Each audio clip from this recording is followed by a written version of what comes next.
L'ordre du jour appelle les questions au gouvernement. La parole est à monsieur Marc Dolez. Monsieur le Premier ministre, alors que notre Assemblée entame aujourd'hui l'examen de la réforme territoriale, l'Association des maires de France, dans la diversité de ses sensibilités, vient d'alerter sur le risque de paralysie de l'action locale.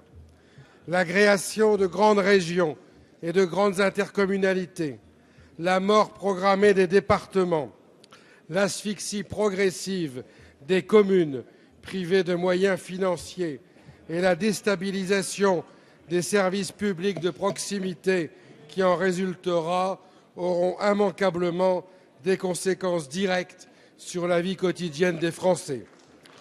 Comme le souligne avec gravité l'Union nationale des acteurs et des structures de développement local, là où il fallait rapprocher l'élu du citoyen et favoriser l'engagement de tous dans le bon fonctionnement de la cité en s'appuyant sur le vivre et le faire ensemble, l'on va à nouveau accentuer les distances, creuser les écarts entre les riches et les pauvres, segmenter la responsabilité publique, renforcer le sentiment d'abandon. En quoi la réorganisation territoriale annoncée va-t-elle permettre aux Français de vivre mieux? En quoi va-t-elle développer la démocratie locale et favoriser l'intervention des citoyens? Monsieur le Premier ministre, les véritables enjeux vont bien au-delà de la refonte de la carte régionale. Et il légitime la demande d'un grand débat national pour refonder la République et l'exigence du référendum. Ce n'est pas la voie que vous avez choisie. La crise de confiance que connaît le pays devrait pourtant vous en convaincre. Merci. La parole est à madame Maryse Lebranchu, ministre de la décentralisation et de la fonction publique. Mais Monsieur le Président, Mesdames et Messieurs les parlementaires, Monsieur le député Marc Dolez, l'Association des maires de France a fait plusieurs remarques et je répondrai d'abord par l'objectif que se sont fixés les gouvernements depuis 2012.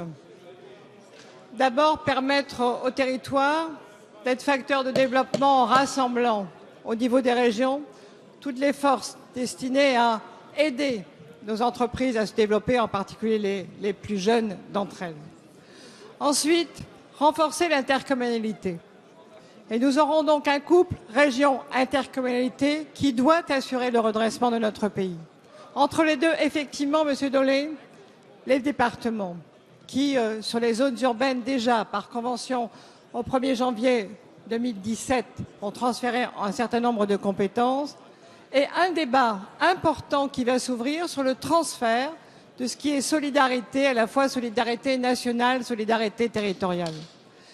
Mais si nous regardons ce qui se passe, puisque l'AMF met surtout l'accent à la fois sur les schémas prescriptifs et sur l'intercommunalité, comment avoir des documents d'urbanisme, les PLU, comment avoir des SCOT qui prennent en compte le redressement de notre pays si nous n'avons pas un schéma régional global d'aménagement du territoire avec des infrastructures et une action publique renforcée?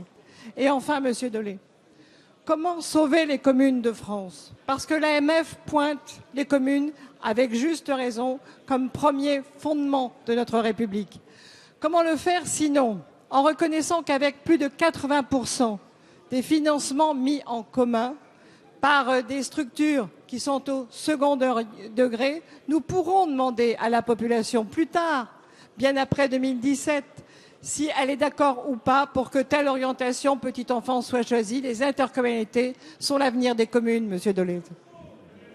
Merci, Madame la Ministre.